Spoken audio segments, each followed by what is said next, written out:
الحمد لله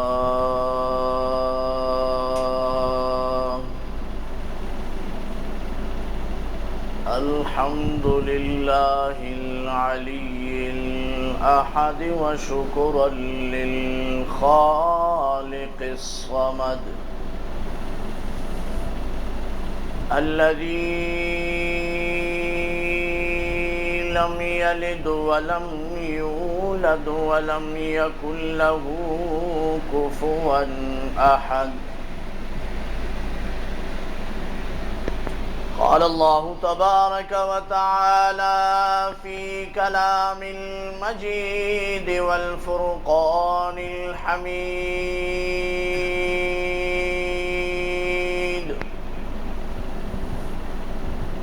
أعوذ بالله من الشيطان الرجيم. بسم الله الرحمن الرحيم.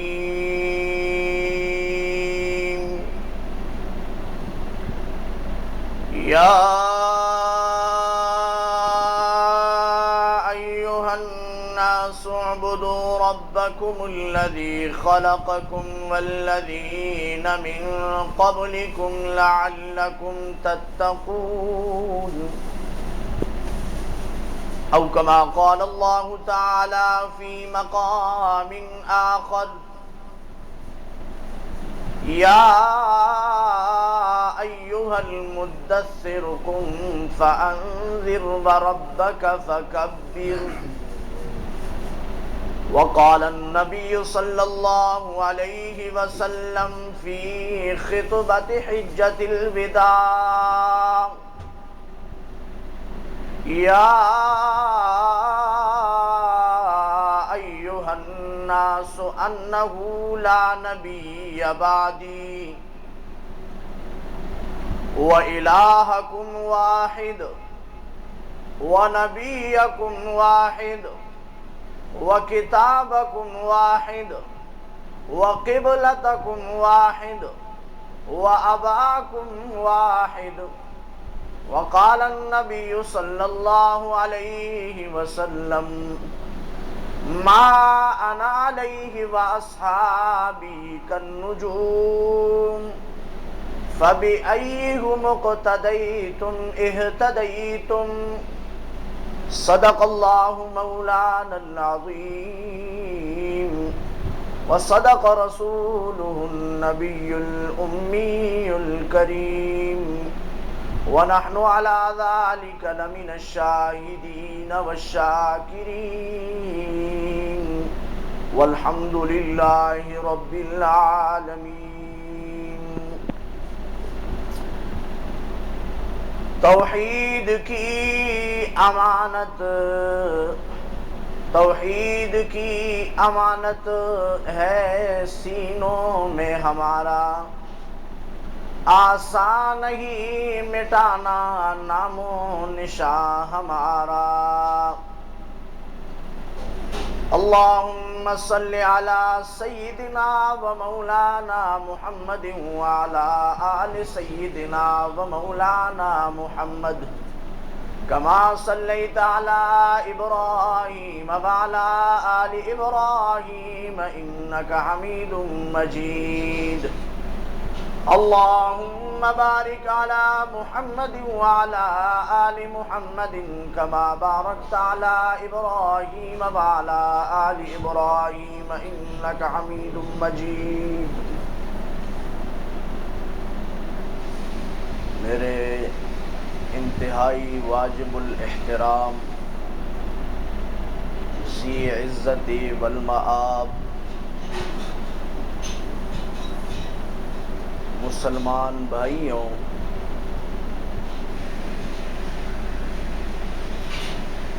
مدرسہ فیض القرآن ہانگ کانگ کے انتظامیہ اور اس کے علاوہ گرد و نواح کے ہمارے دوست اور احباب، باوجود دور دراز کی آمد سے یا اپنے محلے سے باوجود رمضان المبارک کی جسمانی تھکاوٹ کے باوجود آپ کی آمد میں بارگاہ الہی میں دعاگو ہوں کہ رب ذوالجلال میرا اور آپ کا، چھوٹوں اور بڑوں کا، سب کا اللہ کریم اس رمضان المبارک کی عصر کی وقت میں ہمارا سننا سنانا اپنی بارگاہ میں قبول منظور فرمائے۔ ہے تو ماہ رمضان المبارک، لیکن ماشاءاللہ ثم ماشاءاللہ خادم خاک بائے علماء دیوبند جناب الیاس صاحب آپ کے سامنے رمضان المبارک کے مختلف پہلو پر کچھ مسائل آپ کے سامنے تفصیل اور مزے کی بات بحوالہ جات آپ کے سامنے پیش کر دیے۔ دعا کرو اللہ کریم ہمیں اس پر عمل کرنے کی توفیق نصیب فرمائے۔ میرے اور آپ کا ایسی نشست پر پہلی بار ہے، تو اسی نسبت سے ہم تو طلباء ہیں، علماء کی جب تقریر کی میدان ہو، تقریر کے موضوع پر بے شمار موضوعات ہیں، لیکن پہلی بار کی نسبت سے ہانگ کانگ میں پہلی بار آمد سے جس طرح آقا نامدار تمام انبیاء کرام ان کی زبان سے اور ان کی مشن کا پہلا مشن اور پہلی آواز وہ یہ آواز ہوتا ہے کہ قولوا لا الہ، پڑھو قولوا لا الہ الا اللہ تفلحون۔ یہ آواز اور یہ ندا، یہ مشن اور یہ تحریک، یہ ندا، یہ وہ آواز ہے جو ایک نبی کا بھی نہیں، ایک عالم کا بھی نہیں، ایک خطیب کا بھی نہیں، ایک مقرر کا بھی نہیں، ایک انسان کا بھی نہیں، ایک مسلمان کا بھی نہیں، ایک ملک کا بھی نہیں، بلکہ رب کائنات کے جتنے انبیاء اللہ کی طرف سے بھیجے ہوئے ہیں سب کے سب کا یہ مشن ہے کہ قولوا لا الہ الا اللہ تفلحون۔ معنی کیا ہے، مقصد کیا ہے، مطلب اس کا کیا ہے؟ دیکھیے ذرا جائیے عرب کی طرف، آقا نامدار کی زندگی کی طرف، مکی دور کی طرف، دیکھیے کہ اس کلمے کے اندر وزن کتنی ہے، یہ کلمہ ضرب کس کس پر لگانے والی ہے۔ یہ کلمہ جو ہے لا الہ الا اللہ، میں جو آیتیں آپ کے سامنے پڑھ چکا ہوں ان آیتوں کا خلاصہ بھی توحید، اور توحید کے ساتھ دوسری جو لازم اور ملزوم، لازم اور ملزوم کس کو کہتے ہیں؟ لازم جب پایا جائے ملزوم بھی پائی جائے گی، ملزوم پایا جائے تو لازم بھی پایا جائے گا، یعنی جو انسان توحید کی اقرار کرنے والا ہو اس کے لیے ضروری ہے کہ محمد کی رسالت کا بھی اقرار کریں۔ ایک انسان اللہ کی وحدانیت کو مانتا ہے، اللہ کی ربوبیت کو مانتا ہے، اللہ کی خالقیت کو مانتا ہے، اللہ کی مالکیت کو مانتا ہے، اللہ کی رازقیت کو مانتا ہے، لیکن میرے پیغمبر کی رسالت کو بھی مانتا ہے، میرے پیغمبر کو خاتم النبیین مانتا ہے، میرے پیغمبر کو امام الانبیاء مانتا ہے، میرے پیغمبر کو تاجدار مدینہ مانتا ہے، میرے پیغمبر کو آخری امام الانبیاء مانتے ہیں۔ سب کہو صلی اللہ علیہ وسلم۔ یہ انسان جس ملک کا بھی ہے، یہ انسان جس خطے کا بھی ہے، یہ انسان جس نسل سے تعلق رکھنے والا ہے، انسان ہے جن رب کریم فرماتے تفلحون، یہ انسان کامیاب ہی کامیاب ہے۔ جو توحید کا بھی مقر، توحید کو بھی ماننے والا، رسالت کو بھی ماننے والا، لا الہ الا اللہ کو بھی دل اور زبان سے ماننے والا، محمد الرسول اللہ کو بھی دل اور زبان سے ماننے والا، اللہ کی کتاب کو بھی ماننے والا، نبی کی رسالت کو بھی ماننے والا، اللہ کریم فرماتے ہیں تفلحون۔ صرف توحید کو مانے، پیغمبر کو نہ مانے، یہ توحید قابل قبول نہیں۔ قرآن کو مانے، بخاری کو نہ مانے، یہ توحید قابل قبول نہیں۔ توحید کو مانے، مسلم کو نہ مانے، یہ ایمان قبول نہیں۔ جو کلمہ ہم نے پڑھ لیا ہے، جو کلمہ اللہ کریم نے ہمیں نصیب کر دیا ہے، وہ کلمہ کیا ہے؟ بولو لا الہ الا اللہ محمد الرسول اللہ۔ اس کلمے کا مطلب یہ ہے، اس کلمے کا مطلب کیا ہے؟ دونوں جز ہیں، دو الگ الگ چیزیں ہیں۔ پہلے جز کے اندر اللہ کی وحدانیت ہے، اللہ کی ربوبیت ہے، اللہ کی رازقیت ہے، اللہ کی خالقیت ہے، اللہ کی مالکیت ہے، اللہ کی مسجود برحق ہونے کی ثبوت ہے۔ دوسرے جز کے اندر محمد الرسول اللہ، محمدی مصطفیٰ برحق پیغمبر ہے، محمدی مصطفیٰ 1,23,000 انبیاء کے سردار ہے۔ یہ دو جزے جب مل جائے تو یہ مسلمان بن جاتا ہے، یہ دو جزے جب مل جائے یہ روزہ دار بن جاتا ہے، یہ دو جزے جب مل جائے یہ تہجد پڑھنے والا بن جاتا ہے، یہ دو جزے جب مل جائے یہ مومن بن جاتا ہے، یہ دو جزے جب جڑ جائے یہ موحد بن جاتا ہے۔ قولوا لا الہ الا اللہ محمد الرسول اللہ۔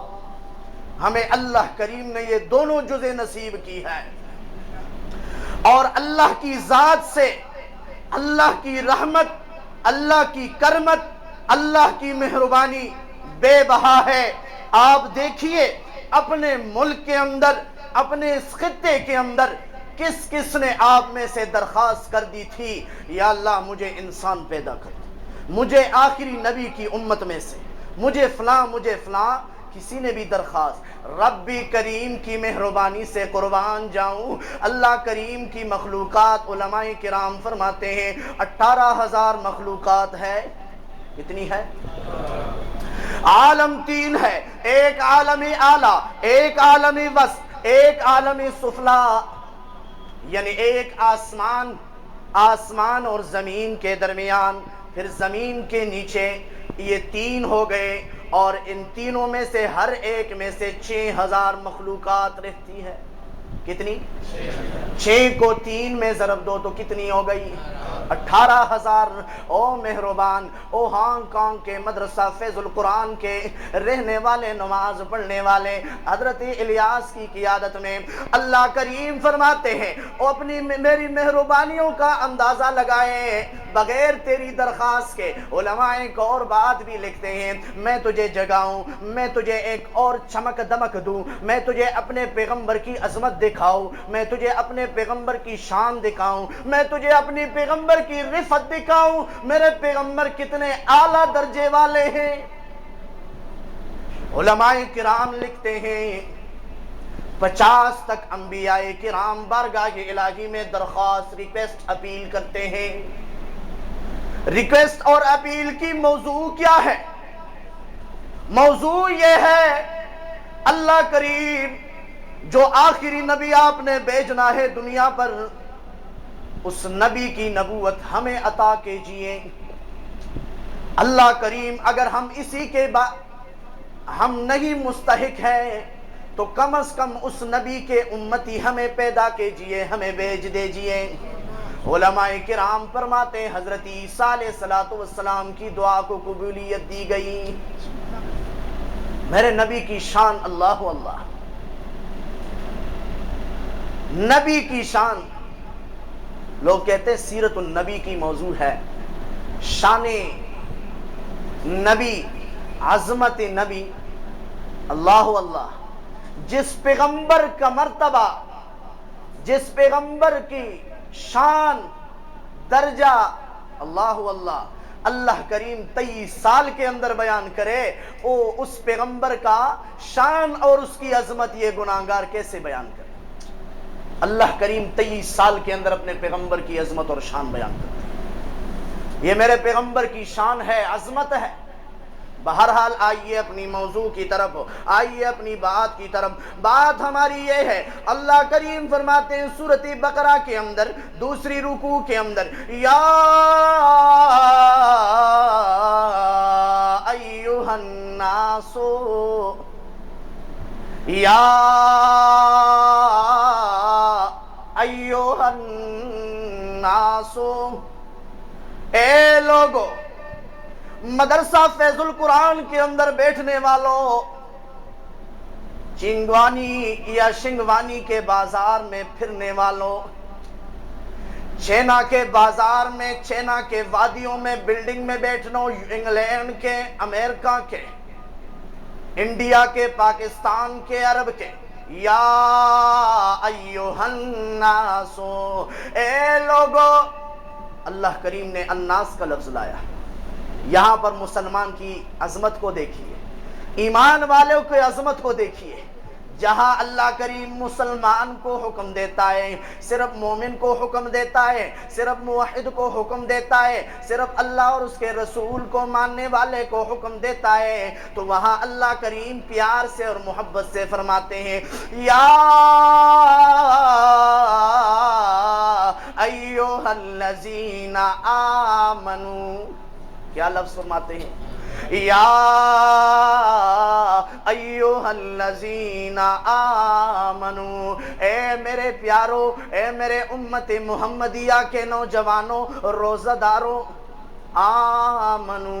لیکن یہاں پر اللہ کریم فرماتے ہیں چینیز کو بھی حکم ہے، پاکستانیز کو بھی حکم ہے، سب کو، پاکستانی، ہر ملک کے جہاں پر انسان ہے اور جن ہے، سب کو اللہ کریم اعلان فرماتے ہیں۔ اللہ کریم کیا اعلان ہے؟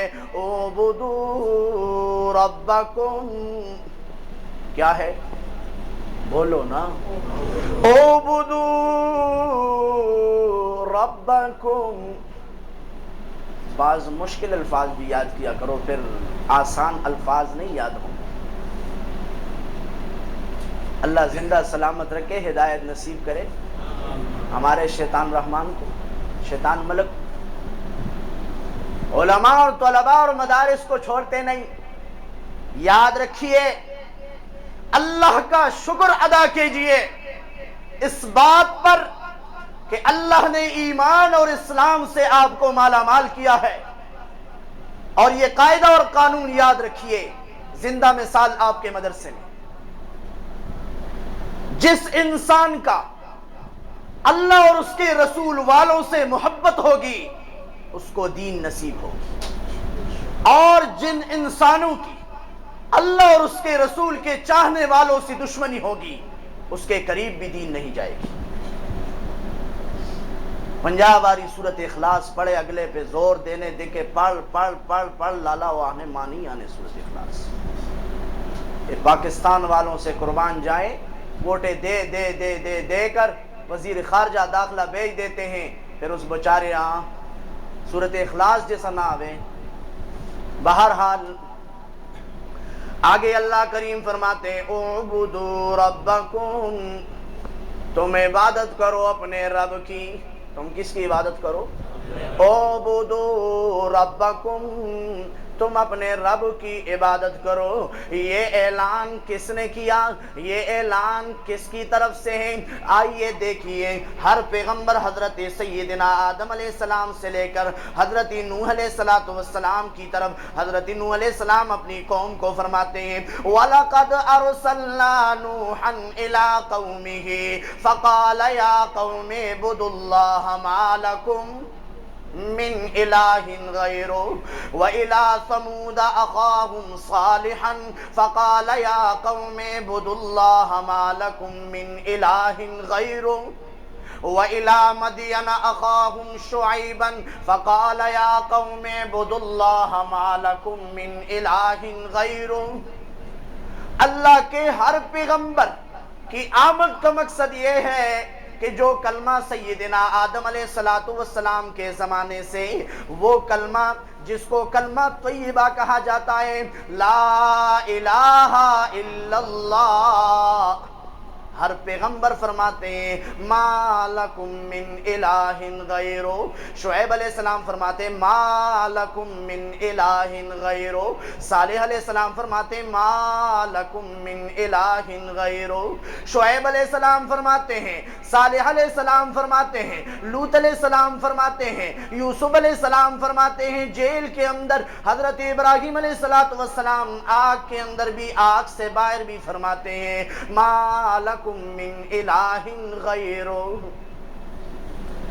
یہاں تک کہ آقا نامدار بھی علماء کرام فرماتے ہیں، حضرت محمد مصطفیٰ صلی اللہ علیہ وسلم، سب کہو صلی اللہ علیہ وسلم، جب نبوت ملی، نبوت کے بعد بھی 40 سال سے قبل، یہاں پر ایک مسئلہ ہے، 40 سال سے قبل اور 40 سال کے بعد، آقا نامدار کو 40 سال پورا ہونے کے بعد نبوت کا تاج پہنایا جاتا ہے۔ 40 سال سے پہلے معاملہ کیا ہے، یہاں بات سمجھو گے تو جو بعد میں بات آئے گی وہ خود بخود سمجھو گے۔ 40 سال سے پہلے یہ جو آج نبوت کا دعویٰ کرنے والا کہ میں اللہ کا پیغمبر ہوں، صفا کے پہاڑ پہ، طائف کے وادی میں، بازار عکاظ میں، مکہ کے گلیوں میں، کعبۃ اللہ کے دیواروں کے ساتھ دعویٰ کرتا ہے انا محمد الرسول اللہ، میں اللہ کا پیغمبر ہوں، میں اللہ کا آخری پیغمبر ہوں، میں اللہ کی توحید کے لیے، اللہ کی خالقیت، مالکیت، رازقیت کے لیے، اس کو بیان کرنے کے لیے، ذرا دیکھیے کہ آج تو یہ اس بات کا نبوت کا دعویٰ کرنے والا، اس سے پہلے اس کا معاملہ دیکھیے کہ کس انداز پر اس نے زندگی گزاری ہے، تب ہم اس کی بات مانیں گے۔ ہماری فطرت میں بھی یہ بات ہے، امام کے پیچھے تب کھڑے ہوں گے، دیکھے بھائی اس امام کی کوالٹی، اس کی اعمال کی اور کردار گفتار کی، یہ بات سمجھیے، بعد میں ایک بات آئے گی، لیکن یہاں پر ہمارے اہل سنت والجماعت، علماء دیوبند کا یہ عقیدہ ہے، مسلمانوں کا یہ عقیدہ ہے، تمام انبیاء کرام حضرت سیدنا آدم علیہ السلام سے لے کر حضرت محمد مصطفیٰ صلی اللہ علیہ وسلم تک، ان کی نبوت سے پہلے اور نبوت کے بعد زندگی سب کی سب پاک اور صاف ہے، معصوم ہے۔ کیا ہے؟ معصوم ہے، نہ نبوت سے پہلے گناہ، نہ نبوت کے بعد کسی بھی نبی سے، چاہے آدم، چاہے نوح، چاہے ابراہیم، چاہے عیسیٰ، چاہے یوسف، چاہے موسیٰ، چاہے محمد، سب کہو علیہ السلام۔ یہ انبیاء کے متعلق ہمارا عقیدہ ہے، اور جو لوگ کہہ چکے ہیں سراسر غلط، باطل اور گمراہ، نبی سے قطعاً گناہ نہیں ہو سکتی۔ ہاں، نبی کے اندر جس طرح ہم سے گناہ ہوتی بھی ہے، کرتے بھی ہیں، ہوں گے بھی، ہم گناہگار ہیں، لیکن انبیاء کا یہ خاصہ کہ انبیاء کرام گناہ نہیں کرتے ہیں اور نہیں کر سکتے، معصوم ہوتے ہیں اللہ کی طرف سے۔ رہ گئے صحابہ کرام، صحابہ کرام رضی اللہ عنہم اجمعین۔ میں اپنے بھائیوں کو ایک قاعدہ دیتا ہوں، اصول اور قانون دیتا ہوں، لا، کہ جب میرے نبی کے لاڈلوں کو، صحابہ کو، ان کی اعمال، اقوال، گفتار کو دیکھو گے تو خیال کرنا مت میرے نبی کے صحابہ کو تاریخ سے تولو، میرے نبی کے صحابہ کو اگر آپ نے تولنا ہے اللہ کے فرمان سے اور رسول کے فرمان سے، پھر آپ راہ راست ہوں گے۔ اور اگر میرے نبی کے صحابہ اور یاروں کو آپ نے تاریخ سے تول دیا جو نبی کی نبوت کے 200-300 سال بعد تاریخ لکھی گئی، تو پھر آپ کے ایمان اور آپ کے اعمال کو خطرہ ہو۔ جب میرے نبی کے صحابہ کو، میرے نبی کے یاروں کو آپ نے تولنا ہوگا تو اللہ کے فرمان سے۔ اللہ کریم سورۃ الفتح کے اندر فرماتے ہیں لَقَدْ رَضِيَ اللَّهُ عَنِ الْمُؤْمِنِينَ إِذْ يُبَايِعُونَكَ تَحْتَ الشَّجَرَةِ فَعَلِمَ مَا فِي قُلُوبِهِمْ فَأَنزَلَ السَّكِينَةَ عَلَيْهِمْ وَأَصَابَهُمْ فَتْحًا قَرِيبًا۔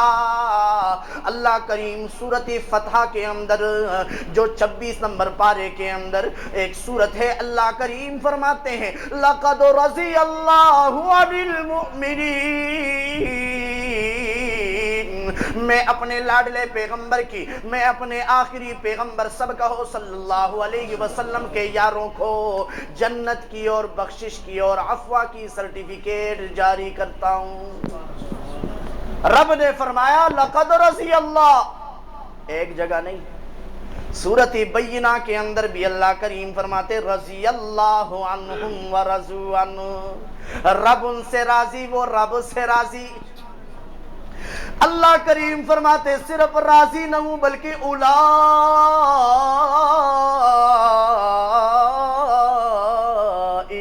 اولئک پر مد کرو گے تاکہ تمام صحابہ کرام داخل ہو جائیں۔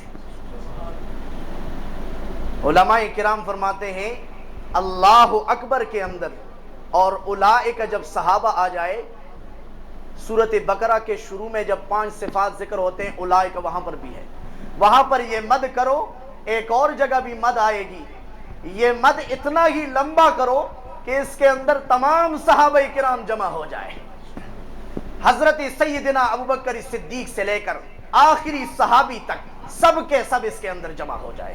اولئک هم الراشدون، اولئک هم الفائزون، اولئک هم الصادقون، اولئک هم المفلحون۔ اللہ کریم فرماتے ہیں میرے پیغمبر کے جتنے بھی صحابہ ہیں، بدری صحابہ ہیں، احد کے صحابہ ہیں، بدر کے صحابہ ہے، تبوک کے صحابہ ہے، جمل کے اندر ہے، سفین کے اندر ہیں، فتوے لگا لیتے ہیں۔ جمل، جنگ جمل، آپ تاریخ مطالعہ کریں، جنگ سفین کو بھی مطالعہ کریں، وہاں پر ناسمجھ فتوے لگاتے ہیں، کوئی معاویہ پر، کوئی یزید پر، کوئی کس پر، کوئی علی پر، کوئی فلاں پر، کوئی فلاں پر۔ محتاط علماء کرام نے یہ لکھا ہے کہ مسلمانان امت مسلمہ کو چاہیے کہ جب علم نہ ہو، اور کس کو اس وقت علم تھا؟ کوئی آپ میں سے موجود تھے جنگ جمل اور سفین کے دوران؟ علماء کرام فرماتے اس کے اندر بحث مباحثہ نہیں ہونی چاہیے، ناعلمی کی وجہ سے بحث مباحثہ کرو گے، کسی نہ کسی صحابی پر بات لگاؤ گے، اور جب نبی کے صحابی پر بات لگاؤ گے، صحابی کی بات نبی پہ جائے گی، نبی کی بات اللہ کی ذات پہ جائے گی۔ 5 بیٹے تھے کالے کپڑوں والے، ایک کہنے لگا چھوڑو یار، ساری غلطی علی کی ہے جو اس طرح کر گیا۔ دوسرے نے کہا نہیں چھوڑو، ساری غلطی جو ہے عثمان کی ہے۔ تیسرے نے کہا نہیں عمر کی ہے۔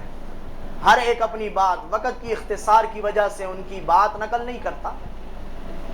ایک نے کہا نہیں چھوڑو، یہ غلطی محمد کی ہے، تم کہو صلی اللہ ہو، کہ اس نے اپنی خلافت، اپنی نبوت کے بعد خلافت کا تاج علی کے سر پر کیوں نہیں رکھا، ابو بکر کے سر پہ رکھ دیا۔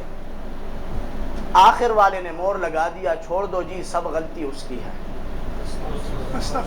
جس نے وحی بھیجنا تھا علی پر، دوسرے پر بھیج دیا، حضرت محمد پر بھیج دیا صلی اللہ علیہ وسلم۔ تو میرا مقصد کیا ہے؟ میرا مقصد یہ ہے جب آپ ایسی باتوں میں پڑو گے تو آپ کی زبان سے ایسی باتیں نکلے گی جو آپ کے لیے خطرے کی بنے گی. اور یہ لوگ جو اتنے زیادہ ہو گئے، عالی ہو گئے، اس وجہ سے. اور آپ اچھے خاصے لوگوں کو دیکھیں، جب انہوں نے کسی ولی پر منہ لگا دی صحابی کو پہنچ گئے، صحابی پر منہ لگا دی نبی کو پہنچ گئے. اس لیے ہماری بات یہاں تک ہے کہ انبیاء کرام تمام کے تمام نبوت سے پہلے بھی نبوت کے بعد بھی معصوم اور پاک صاف ہوتے. صحابہ کرام جتنے بھی ہیں 1,54,000 یا کم و بیش 24,000 جتنے بھی ہیں ہمارے لیے محفوظ ہے. ان سے گناہ ہو چکے ہیں، اللہ کریم نے معاف فرما دیے، بس قصہ ختم. آگے چلیے. تو اللہ کریم کے پیارے پیغمبر، جس طرح میں غرض کر چکا ہوں، موضوعات تو بہت سارے، توحید بھی ہے، رسالت بھی ہے، قرآن بھی ہے، عظمت صحابہ، شان صحابہ بھی ہیں، لیکن میرے لیے تیرے لیے جو بنیادی چیز ہے، روزے سے پہلے، زکوٰۃ دینے سے پہلے، حج کرنے سے پہلے، عمرہ کرنے سے پہلے، صدقات دینے سے پہلے، خیرات دینے سے پہلے، تراویح پڑھنے سے پہلے، 5 وقتہ نماز پڑھنے سے پہلے، پہلی اور بنیادی چیز جو ہے وہ مسئلہ توحید ہے، عقیدے توحید ہے. بنیاد جو ہے یہ جو 4 5 10 100 200 150 بلڈنگ اوپر چلے گئے ہیں تو ان کی بنیاد کو ایسے بنا دیا گیا ہے کہ اگلے نے کہہ دیا چلو اگر اللہ کی مرضی ہو، اللہ کی چاہت ہو، 150 منزل بھی بلڈنگ بھی آپ چڑھا سکتے ہیں. تو پہلی چیز جو ہے، پہلی بات جو ہے وہ مسئلہ عقیدہ توحید ہے. اس کے ساتھ لازم اور ملزوم رسالت ہے، اس کے ساتھ لازم اور ملزوم نبی کی شان ہے، میرے پیغمبر کی شان ہے. آئیے آپ کو ایک جھلکی دوں توحید کا مسئلہ کس طرح ہوتا ہے. توحید ہوتا ہے کیا، اور یہ مسئلہ اور یہ الفاظ کیا ہے کہ حضرت آدم علیہ السلام بھی، حضرت نوح علیہ السلام 950 سال، حضرت ابراہیم علیہ السلام 120 سال، حضرت موسیٰ علیہ السلام 120 سال، مختلف انبیاء اپنی اپنی دوروں میں، یہاں تک کہ آخری پیغمبر بھی آئے. اللہ کریم نے فرمایا قم فانذر وربک فکبر. دوسری جگہ فرمایا وانذر عشیرتک الاقربین. اے میرے پیغمبر جا اور ڈرا دے اپنے قبیلے کنبے خاندان والوں کو. اللہ کے پیارے پیغمبر اٹھ کر صفا کے پہاڑ پہ چڑھ کر، وہاں پر اس زمانے پہ علماء کرام فرماتے یہ عادت ہوا کرتی تھی کہ اگر کوئی خاص بات ہوتی تو وہاں پر پہاڑ پر چوٹی پر چڑھ جاتے، چادر ہلا لیتے. اس کا یہ مطلب ہوتا کوئی اعلان ہے، کوئی بات ہے، کوئی مشورہ، کوئی شورا، کوئی میٹنگ، کوئی اجلاس، کوئی کانفرنس ہے. تو حضرت محمد مصطفیٰ جب صفا کے پہاڑ پہ چوٹی پہ چڑھ گئے، چادر ہلانے لگے. چادر ہلانے کے بعد اے امت محمدیہ، قربان جائے رب کی رحمت سے، محمد مصطفیٰ کے قربانی سے، صحابہ کے جان فشاری سے، آج یہ ان کی قربانیاں ہیں. آج تو بے غم بے فکر ہر عمل، ہر آن، ہر قول، ہر گفتار دین اسلام شریعت متین کے آپ کر سکتے ہیں. آپ ذرا دیکھیے یہ کلمے اور یہ قرآن آپ کے پاس کیسے تشریف لائے. حضرت محمد مصطفیٰ صلی اللہ علیہ وسلم صفا کے پہاڑ پہ چڑھتے ہوئے، احادیث کے اندر یہ تفصیل اور بسیط کے ساتھ موجود ہے، پہاڑ پر چڑھتے ہوئے جب یہ اپنی چادر کو ہلاتے ہوئے یہ 3 دفعہ معاملہ ہوتا ہے. یہ دعوت تمام قریش مکہ کے اپنے اپنے سرداروں اور اپنے اپنے قبیلے والوں کو بلاتے ہوئے جب محمد مصطفیٰ صلی اللہ علیہ وسلم سب کے سب بیٹھ گئے، آقا نامدار سوال کرنے لگے میں اگر آپ کو ایک بات بتاؤں آپ مانیں گے یا نہیں مانیں گے؟ سب نے کہا آپ ہمارے پاس امین اور صادق ہیں. حضرت محمد مصطفیٰ فرمانے لگے میں ایک بات کہتا ہوں، بات یہ ہے کہ اس پہاڑ کے پیچھے ایک قوم آنے والی ہے، وہ قوم جو ہے آپ پر حملہ آور ہو کر آپ کو تباہ برباد کرنے والی ہے. سب کے سب اس بات کو سننے کے بعد قبیلہ اور خاندان مکہ والوں سے، مشرکین مکہ سے اٹھ کر وہاں وہاں پر دیکھنے لگے. جب دیکھنے لگے واپس آئے تو کہنے لگے کوئی آدمی ہمیں نظر نہیں آیا، لیکن ہمارے آنکھیں جو ہیں وہ تو دھوکہ کھا سکتی ہے، لیکن آپ کی زبان جھوٹ بولو نا. یہ کس نے کہا؟ کفار مشرکین مکہ. یہ کس وقت؟ یہ اس اعلان سے پہلے. اور وہ اعلان کیا ہے؟ قولوا لا الہ الا اللہ تفلحون. محمد مصطفیٰ سب کہو صلی اللہ علیہ وسلم. فرمانے لگے اچھا مختصر سی انداز میں کہوں، علماء بڑے بسیط اور تفصیل سے غرض کرتے ہیں، لیکن میری علم کی وجہ سے، کم علمی کم عملی کی وجہ سے مختصر انداز میں غرض کروں. محمد مصطفیٰ فرمانے لگے میں ایک بات کہتا ہوں، وہ بات تم اگر مانو اور کہو تو تمہارے لیے کامیابی ہو جائے گی. سب کہنے لگے وہ بات کہو. ابو لہب بھی موجود ہے، سب مشرکین مکہ موجود ہے. اللہ کے پیارے پیغمبر فرماتے ہیں قولوا لا الہ. لا کو اتنا لمبا کرو. علماء کرام فرماتے ہیں یہ لا ہے، اور اس لا کے اندر دوسری ایک تلوار سی اٹکی ہوئی ہے. یہ تلوار جب اللہ کریم کے پیغمبر ما قبل انبیاء سب یہ تلوار لے کر لا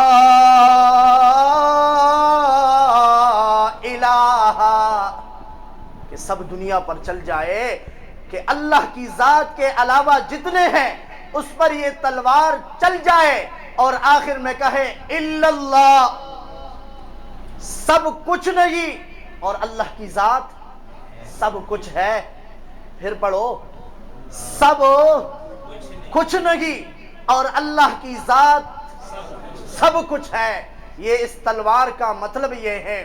جب محمد مصطفیٰ صلی اللہ علیہ وسلم یہ جملہ کہتے ہی ابو لہب موجود تھے. ابو لہب کہنے لگے نعوذ باللہ تبا لک یا محمد الہذا جمعتنا. اے محمد تباہ ہو جائے تو، آیا تو نے ہمیں اس لیے جمع کیا تھا؟ پتھر برسانے لگے، گالی گلوچ دینے لگے. اب بات شروع ہو گئی، اب مشن کی آغاز ہو گئی، اب تحریک کی افتتاح صفا کے پہاڑ پہ ہو گئی.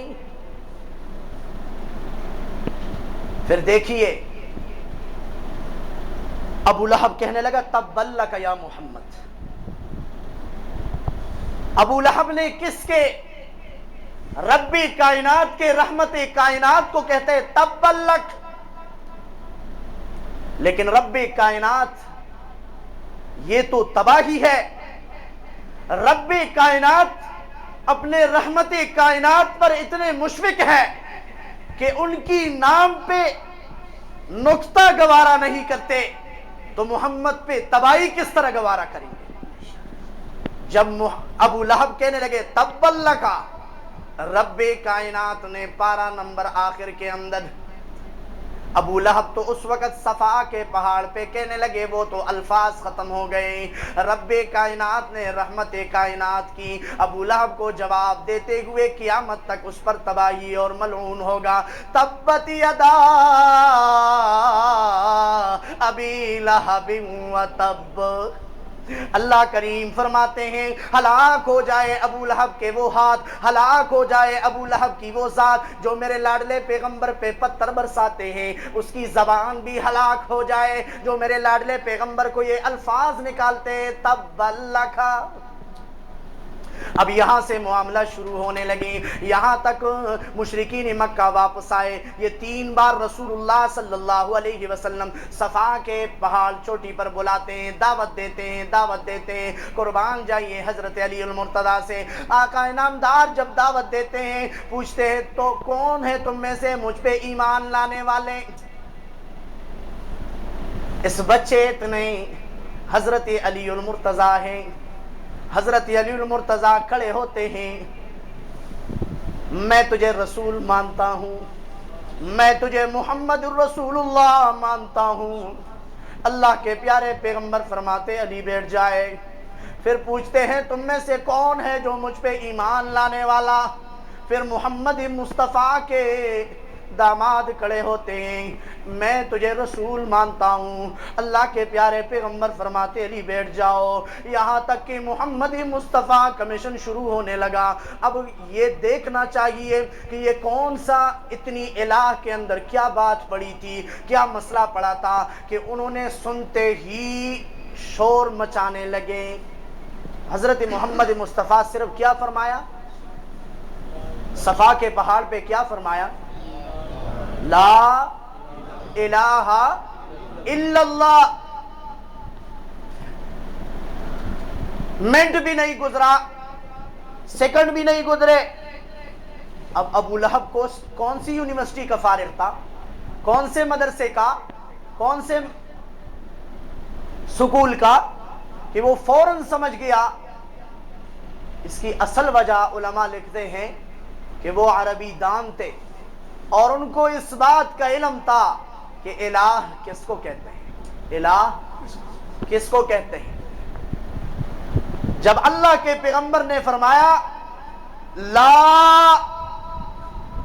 جب تلوار چلا دی کعبہ کے اندر 360 بتوں پر، جب تلوار چلا دی محمد مصطفیٰ نے لات و منات و عزا پر، لا، انہوں نے اس وقت کچھ نہیں کہا۔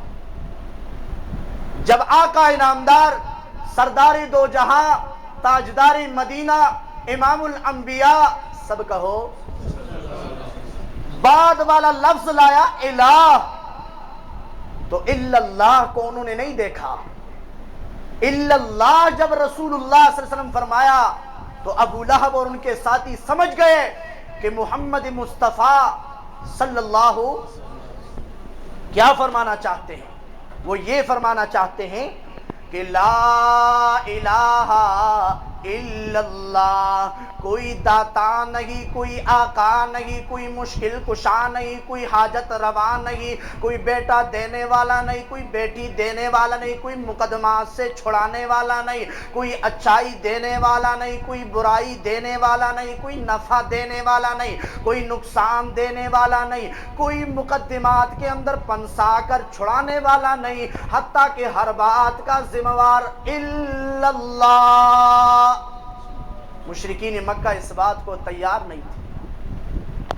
اب قرآن سے پوچھئے، یہ تو مختصر انداز، قرآن سے پوچھئے کہ یہ الہ کے معنی کیا ہے۔ مسلمان کو الہ کے معنی، اور کوشش کرتے ہیں کہ ساتھ دوسرا جز لگ جائے محمد الرسول اللہ، تب ہماری بات پوری ہوگی۔ لا الہ الا اللہ محمد الرسول اللہ۔ آئیے قرآن کی طرف۔ قرآن کریم الہ کی تعریف خود کرتے ہیں، اور آپ اس کو پکا ٹکا، قرآن کی بات تو سچ ہی سچ ہوتی ہے۔ قرآن کریم اپنے پارہ نمبر 21 کے اندر 20 کے اندر فرماتے ہیں کہ اللہ کریم الہ کس کو کہتے ہیں؟ الہ اس ذات کو کہتے ہیں جس کے اندر دو صفات ہو۔ کتنی صفات ہو؟ ایک، وَرَبُّكَ يَخْلُقُ مَا يَشَاءُ وَيَخْتَارُ مَا كَانَ لَهُمُ الْخِيَرَةُ مِنْ أَمْرِهِمْ سُبْحَانَ اللَّهِ وَتَعَالَى عَمَّا يُشْرِكُونَ۔ دوسری صفت اور بات وہ یہ ہے وَرَبُّكَ يَعْلَمُ مَا تُكِنُّ صُدُورُهُمْ وَمَا يُعْلِنُونَ۔ آگے آیت آپ خود سن لے، آگے نتیجہ آپ آیت سے خود سن لے کہ الہ کے کیا معنی ہے۔ اللہ کریم فرماتے ہیں وَهُوَ اللَّهُ لَا الہ۔ اللہ کریم فرماتے ہیں الہ اس کو کہتے ہیں جو مختار کل ہو، الہ اس کو کہتے ہیں جو دنیا اور آسمان اور زمین کی پوری کائنات کے لیے عالم الغیب کے علم رکھنے والے کو وَهُوَ اللَّهُ۔ الہ کون ہے؟ اللہ کی ذات ہے۔ الہ پہلی اور دوسری، الہ ہم اس ذات کو کہیں گے، ہم الہ اس ذات کو مانتے ہیں۔ قرآن اور سنت صحابہ الہ اس کو کہتے ہیں جس کو دنیا کے اندر، زمین اور آسمان کے اندر، جنات اور انسان کے معاملے میں، ہر معاملے میں فل بٹا فل، کل کا کل اختیار حاصل ہو، وَيَخْتَارُ اس کو کون سی ذات کہا جاتا ہے؟ اس ذات کو کون سا ذات کہا جاتا ہے؟ الہ.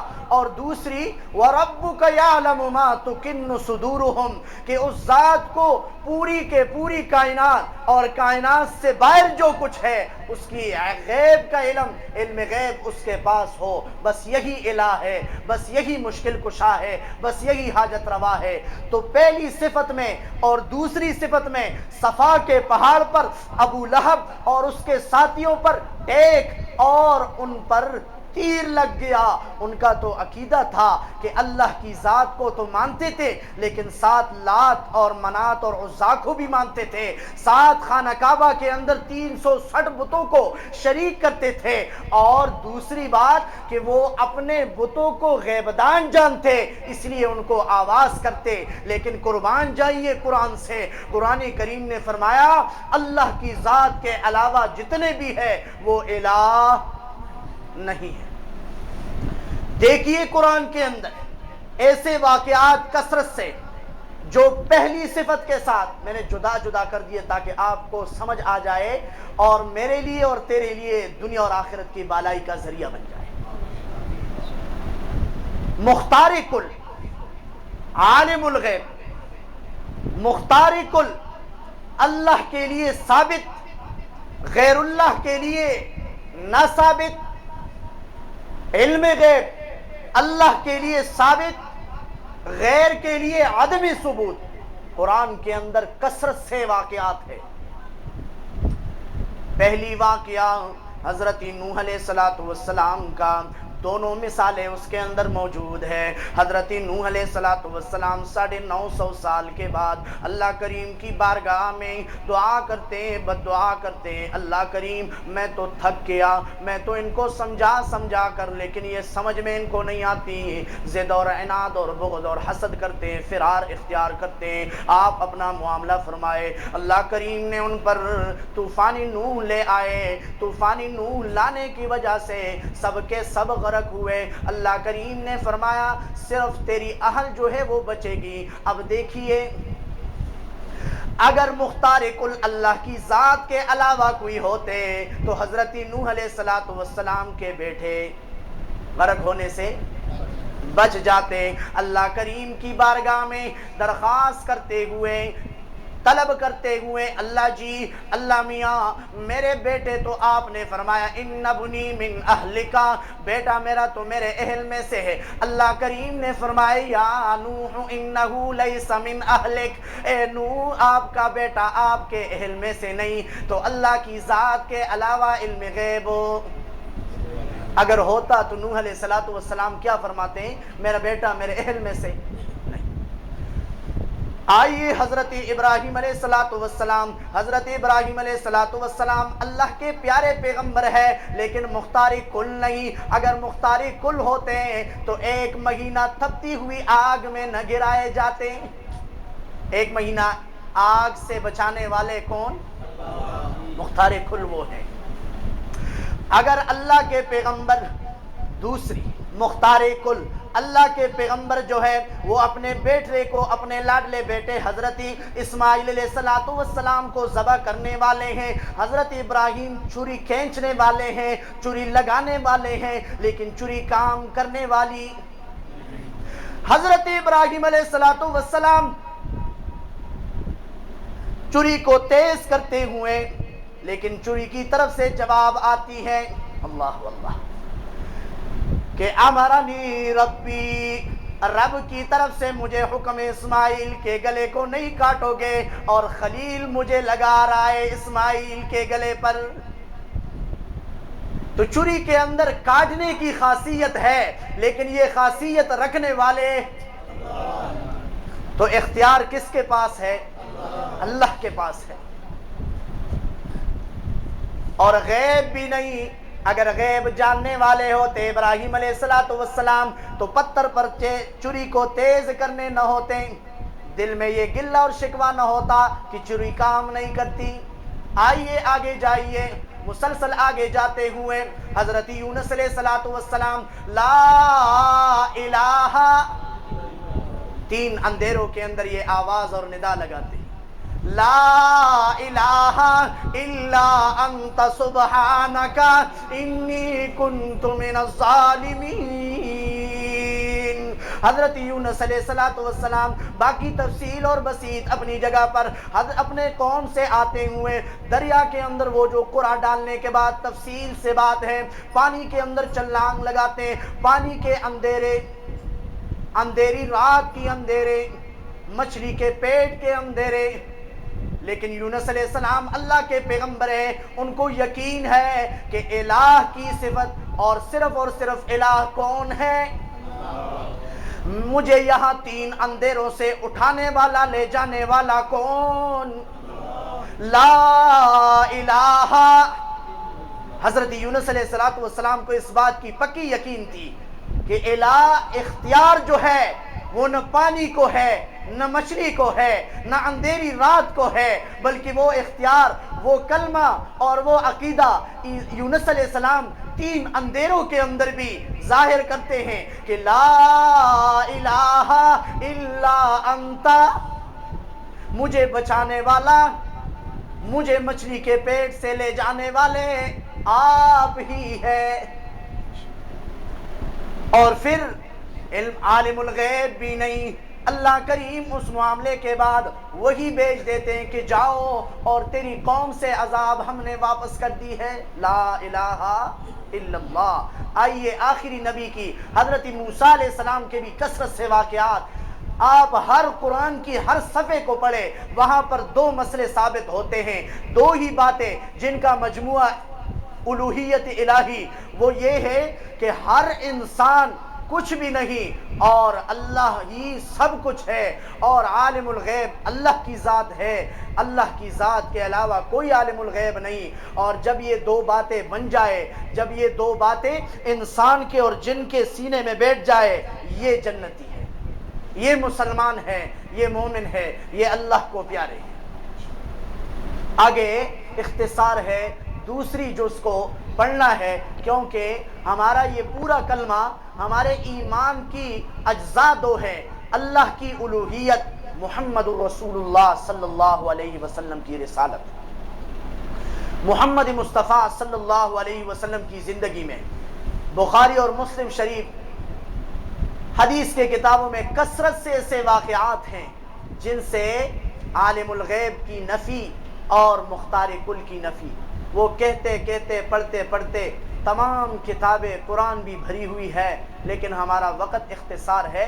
لیکن اتنا غرض کروں کہ نبی علیہ السلام جو میں آیت پڑھ چکا ہوں، لقد رضی اللہ عن المؤمنین، حضرت عثمان غنی رضی اللہ تعالی نبی علیہ السلام 6 ہجری کا واقعہ ہے، حدیبیہ کے مقام پہ روکے گئے ہیں، مشرکین مکہ کہنے لگے یہ صحابہ 1400 جو جمع ہو چکے ہیں یہ ہم پر حملہ کرنے کے لیے، لہٰذا کعبہ کے اندر نہیں آ سکتے۔ جب رسول اللہ صلی اللہ علیہ وسلم کو علم ہو گیا، انہوں نے حضرت عمر کو فرمایا کہ آپ جائے اور ان سے مذاکرات کریں۔ حضرت عمر فرمانے لگے آپ کی حکم میں سر بچشم قبول، لیکن میں ایک مشورہ دیتا ہوں، میں جلالی آدمی ہوں، میں ایسا آدمی دیتا ہوں کہ وہ مذاکرات کامیاب ہونے میں بڑی مدد ہو جائے گی، حضرت عثمان ابن غفان ہے۔ رسول اللہ سے فرمایا اس کو بھیجا جائے۔ جب رسول اللہ صلی اللہ علیہ وسلم کی طرف سے قاصد بھیجا گیا، کئی دن گزر گئے، مذاکرات کی نہ خبر ہے نہ آن ہے کہ کیا ہو گیا کیا نہیں، بلکہ غلط افواہ مکے سے حدیبیہ کے مقام پہنچ گئی کہ عثمان کو مکہ کے اندر قریشی مشرکین مکہ نے شہید کر دیا ہے۔ رسول اللہ صلی اللہ علیہ وسلم کے عثمان کے قصاص کے لیے قرآن گواہ ہے۔ حضرت عثمان غنی کے قصاص کے لیے نبی علیہ السلام فرماتے ہیں میرے 1400 صحابہ آ جاؤ، یہ میرا ہاتھ ہے، ایک ایک اوپر رکھتے جاؤ اور عثمان کی قصاص کے لیے میرے ساتھ بیعت کریں۔ اذ یبایعونک تحت الشجرہ، بیعت کرو کہ ہم واپس اس وقت تک نہیں جائیں گے جب تک عثمان کا بدلہ نہ لے۔ اور ید اللہ فوق ایدیہم، اور آخر میں اللہ اللہ قربان جائے، کیا ہی شان ہے عثمان کا۔ آخر میں جب تمام صحابہ کرام بیعت کر گئے، آخر میں آقا